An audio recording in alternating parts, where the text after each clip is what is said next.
आज हम बात करेंगे भारत और चीन के बीच में जारी सीमा विवाद को लेकर। पिछले करीब एक महीने से दोनों देशों की सेनाओं के बीच में सीमा पर स्थिति तनावपूर्ण बनी हुई है।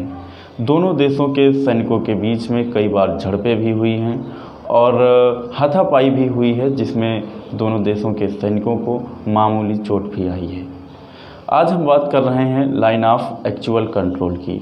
ये line of actual control Bharat और चीन के बीच में सीमा को अलग करती है। दोस्तों, ये जम्मू कश्मीर से लेकर अरुणाचल प्रदेश तक है, जिसकी लंबाई करीब 3500 किलोमीटर है। और जो विवाद का कारण है वो है पैंगोंग झील, क्योंकि पैंगोंग झील पर, जो कि लद्दाख में स्थित है, वहाँ पर चीनी सैनिकों ने भारतीय क्षेत्र पर अतिक्रमण कर लिया है, जिसकी वजह से विवाद दोनों देशों में बढ़ता जा रहा है। दोस्तों, पिछले 5 अगस्त को भारत सरकार ने जम्मू कश्मीर से सिर्फ आर्टिकल 370 को ही नहीं रिमूव किया था, बल्कि जम्मू कश्मीर राज्य का स्टेटस भी चेंज कर दिया था। यानी जम्मू और कश्मीर को 2 राज्यों में बांट दिया था और दोनों को यूनियन टेरिटरी यानी केंद्र शासित प्रदेश बना दिया था, एक जम्मू और कश्मीर और दूसरा लद्दाख। उसके कुछ दिन बाद जब भारत सरकार ने जम्मू कश्मीर राज्य का पॉलिटिकल मैप जारी किया, तो उसमें अक्साई चीन को लद्दाख के रीजन में दिखाया, जो कि भारत का ही हिस्सा है, जिसे चीन ने 1962 में कब्जा कर लिया था, जिससे चीन बौखला गया था और उसने अपनी कड़ी आपत्ति दर्ज कराई थी। दोस्तों, इतना ही नहीं, पिछले कुछ सालों से भारत सरकार चीन से लगी सीमाओं पर इंफ्रास्ट्रक्चर और सड़क निर्माण पर बहुत तेज़ी से काम कर रही है, जिसकी वजह से भी चीन को काफ़ी परेशानी हो रही है। चीन को ये लगता है कि भारत उसके आंतरिक मामलों में दखल देने के लिए और उसकी संप्रभुता को चुनौती देने के लिए इस प्रकार के कार्य कर रहा है। लेकिन भारत का हमेशा से यही कहना है कि वो जो कुछ भी कर रहा है वो अपने क्षेत्र में कर रहा है, इसलिए हमारे किसी भी पड़ोसी को कोई आपत्ति नहीं होनी चाहिए। दोस्तों, हम बात करेंगे 1962 के युद्ध की, लेकिन इसके पहले हम बात करेंगे एक ऐसे समझौते की जो भारत और चीन के बीच में हुआ था। दोस्तों, 29 अप्रैल 1954 को भारत और चीन के बीच में एक समझौता हुआ था, जिसे हम पंचशील सिद्धांत के नाम से जानते हैं। उसमें ये शामिल था कि दोनों देश एक दूसरे की एकता, अखंडता और संप्रभुता का सम्मान करेंगे। दोनों देश एक दूसरे पर आक्रमण नहीं करेंगे। दोनों देश एक दूसरे के आंतरिक मामलों में हस्तक्षेप नहीं करेंगे। दोनों देश समान और परस्पर लाभकारी कार्य करेंगे और दोनों देशों के बीच में शांतिपूर्ण सहअस्तित्व कायम किया जाएगा। लेकिन इस समझौते के 8 वर्ष बाद चीन ने 1962 में भारत पर आक्रमण कर दिया।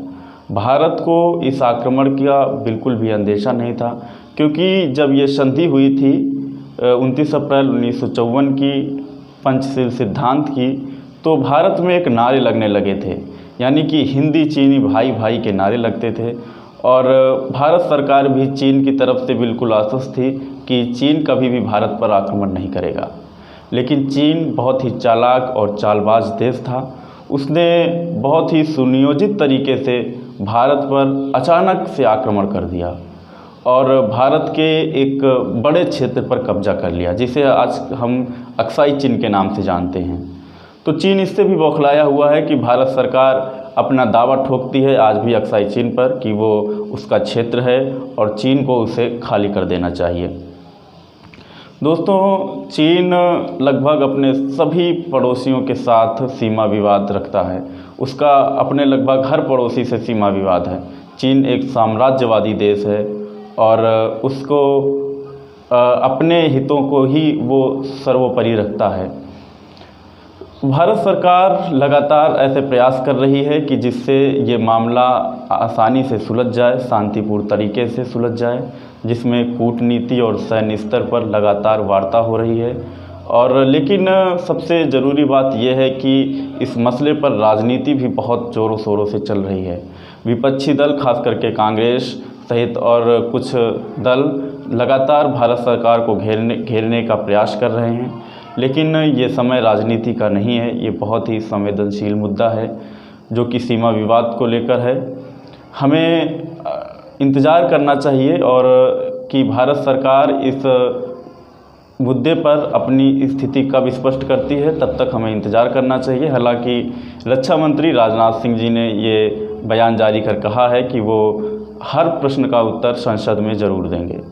देखते हैं कि भारत सरकार आने वाले समय में क्या निर्णय लेती है और चीन का मुकाबला कैसे किया जाता है। लेकिन ये तो तय है कि अब भारत 1962 का नहीं है, ये 2020 का भारत है और काफ़ी आगे निकल चुका है। दोस्तों, भारत और चीन को लेकर एक बहुत बड़े कवि हैं, ओज के कवि डॉक्टर हरिओम पवार। उनकी कविता के कुछ अंश हैं कि वो हमला पंचशील वाले अरमानों का दिल छील गया, वो सदमा चाचा नेहरू जी के जीवन को ही लील गया। उस दिन हमने जाना कमज़ोरी की औकात नहीं होती, जो भिक्षों में मिल जाती है कोई सौगात नहीं होती। तब दिल्ली ताकतवर होती तो चीन नहीं लड़ सकता था, फिर मानसरोवर पर चीनी झंडा कैसे गड़ सकता था। दोस्तों, लेकिन आज भारत मजबूत है, भारत की सेना मजबूत है, भारत की सरकार मजबूत है और हम ज़रूर चीन से कड़ा मुकाबला करने के लिए तत्पर हैं। और तब तक के देखते हैं कि आगे क्या होता है। अगर आपको हमारा ये वीडियो पसंद आया है तो आप इसे लाइक कीजिए, शेयर कीजिए, सब्सक्राइब कीजिए, फीडबैक दीजिए। धन्यवाद।